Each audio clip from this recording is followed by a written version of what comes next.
Okay, let us move along. Of course, biggest story of Saturday, Marlon Moraes. What a performance in the main event against Rafael Sunsao. He submits a Sunsao via guillotine choke in just 3 minutes and 17 seconds. He avenges his loss to a Sunsao, the super close split decision loss back in 2017, and he has now cemented his place atop the rankings. He should be fighting for a title next. He needs to be fighting for a title next. He is the #1 contender at 135 pounds, and now he's joining us via the magic of Skype. There he is, Magic Marlon Moraes. Marlon, how are you?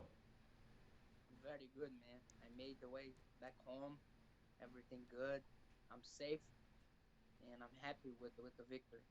Well, congratulations on the victory. What a performance out of you. I have to ask you first and foremost, how are you feeling, Marlon? Because in the post-fight interview, you told us about a very tough week that you had. You had the runs, which is the worst thing in the world. How are you feeling now? Man, I feel way better. I never had anything in a fight week before, and I never thought about pull out of the fight, any fight.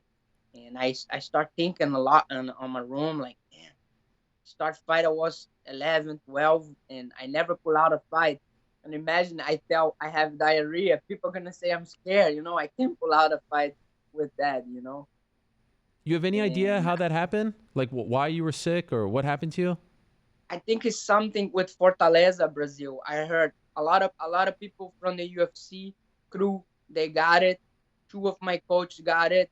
Oh, Some of the fighters got it. My opponent, Said, my training partner, Said Nurmagomedov opponent got it.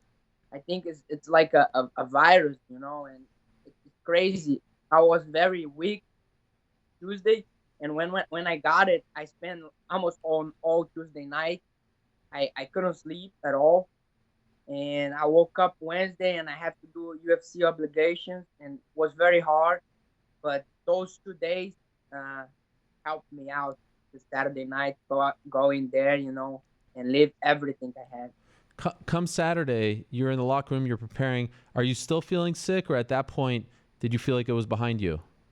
No, no, I was fine. I took some medicine and helped me, with my stomach because man, I had to. I wasn't stopping at all. How close were you to pulling out? Man, I thought about and I Wow. said, man, I don't want to pull out, so I gotta call somebody. I gotta call somebody that's not gonna tell me to pull out. And I said, man, who would never pull out a fight? And I thought about it and I said, nah, I know somebody. I called Frankie Edgar 7 a.m. and he woke up like, man, what's going on? What happened? You up? No, everything okay? I said, man, it's not okay, man. I was all night on the bathroom. I don't know what to do, how to get better. And he like, man, don't worry.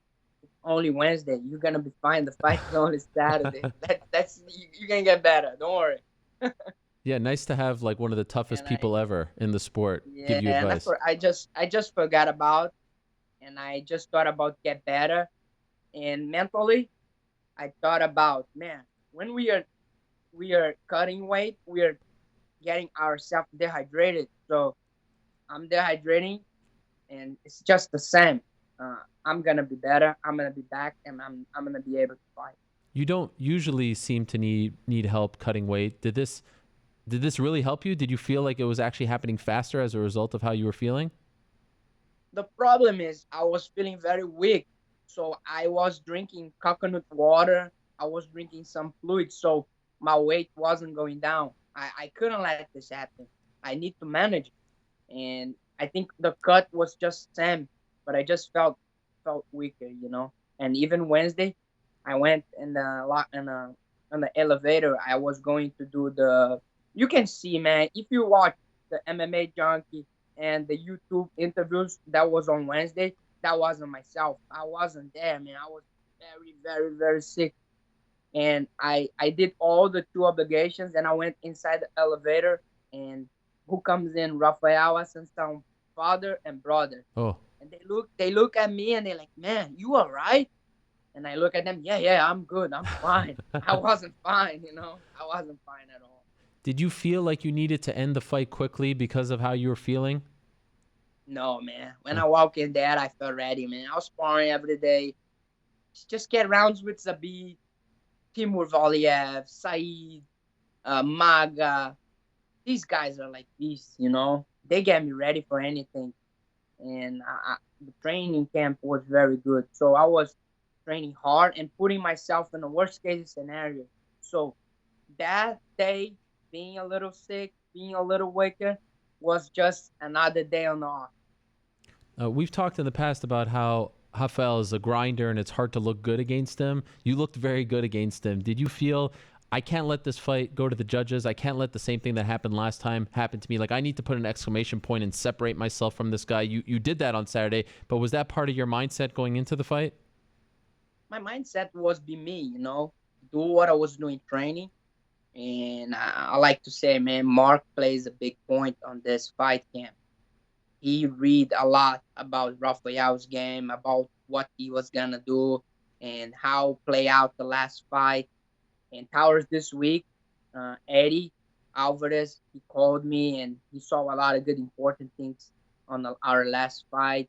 We have like guys on the camp studying him, and we mixed it up. We put all together, and we went in there and we did it. It's not just me, man. It's all these guys. Man. So it's one thing for people like me to say, you're the number one contender, you should be fighting for the belt next. But I don't know how you feel. I am frustrated that no one comes out and says, this is a number one contender fight. Marlon's fighting for the belt. We don't know what's going on at 125. We don't know what's going on at 135. What is going on? Has anyone told you now, 2 days later, are you fighting for the belt next? Man, if you ask me, I feel like I'm the 135 pounder champion. I'm the best 135 pounder in the world. Um, the guy, the champion, he went down and he just lost in the 30-second matchup against the 25er.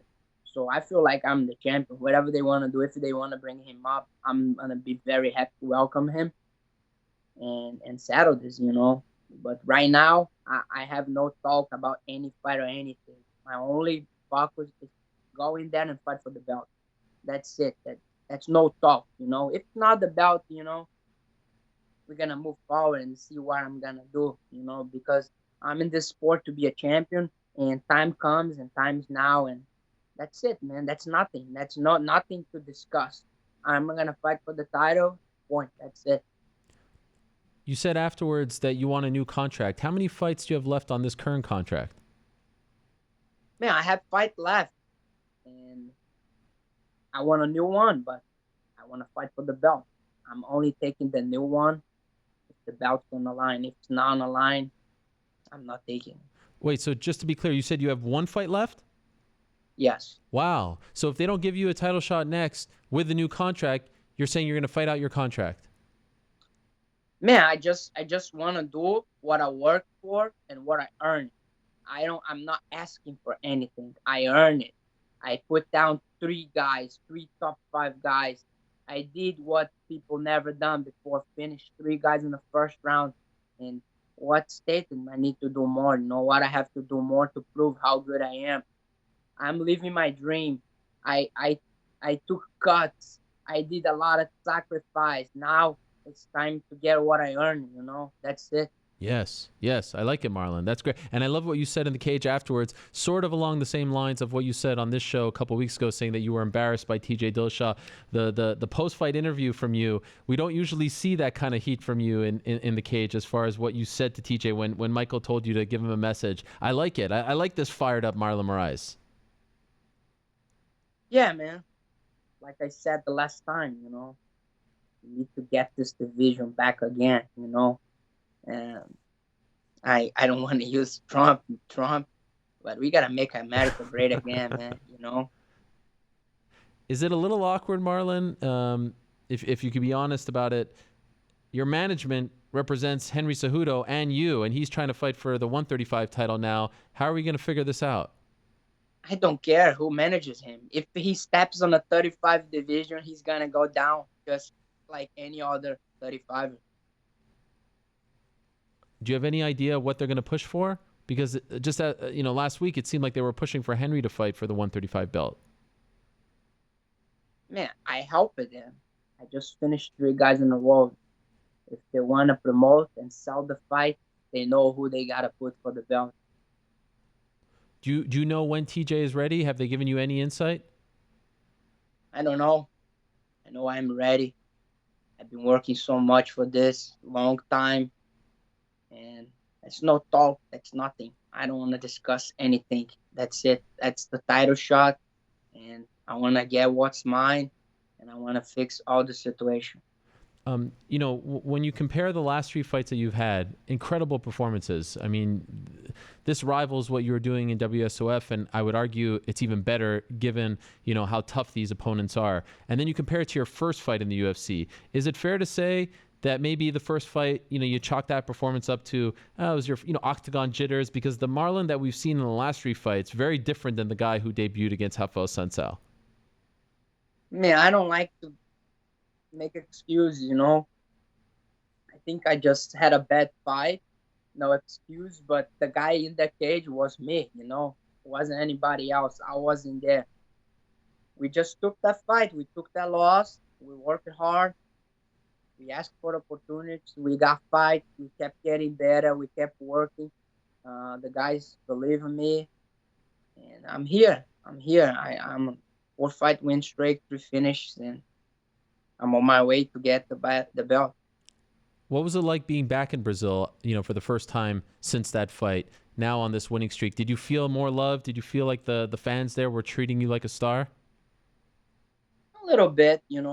I love Brazil, but it's hard to go fight there. And I like to fight in America too. Have all the coaches, everybody.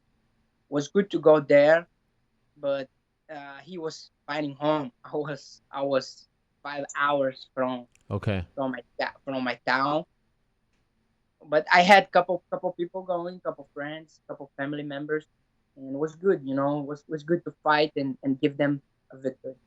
And so you come right back home and you're a dad again, right? No one at home cares that you just beat Rafael Sunsao via submission in the first round. Your two kids just want dad back, right? Yeah, my Rafael now wants attention. He wants to fight me all day, and Ryan too. And I'm here now. I'm the dad. How old is your oldest son again? Rafael's 4. 4. Does he understand what you do now? Yeah, he does. He does. He did not watch, but he knows. He watched a little bit after, and he wants to single like me. He's doing wrestling already, and he wants to fight me. Oh, I want to punch you. I want to punch you. I said, no, you're not punching me. I'm tired. I just blow over home. I'm tired. That's the spot. Give me a break. So you don't let him watch it live, but if all goes well, you'll let him watch it after the fact? Just pieces. I don't want him to keep this on his head, and Right. I just let him watch a little bit. Well, I'm sure he's very proud of you. I'm sure your family is very proud of you. I hope you get that title shot. I hope that they do you versus TJ. I hope they do Cejudo versus Benavidez. They keep the flyweight division. Enough of all this drama. Let's keep all the weight classes and let the rightful contenders fight for the belt. You certainly deserve it at 135 pounds. What a performance once again from you, Marlon. It's been a pleasure watching you do your thing now in WSOF and now coming over to the UFC. It's an incredible run that you're on. Congratulations. Enjoy your time with your family. And thanks as always for coming on the show. Man, thank you so much, man. Pleasure is mine, and I want to thank you all my coaches. Mark, Ricardo, Ryan, Frankie. They all went there for me. My training partners and uh, Zabit, Timur Valiev, all these guys been helping me. Nick Caton. I'm very thankful and very blessed to have these people in my life. And let's go, guys. Let's get the belt, and now we're gonna be champions. Talk to you soon, Marlon. Thank you.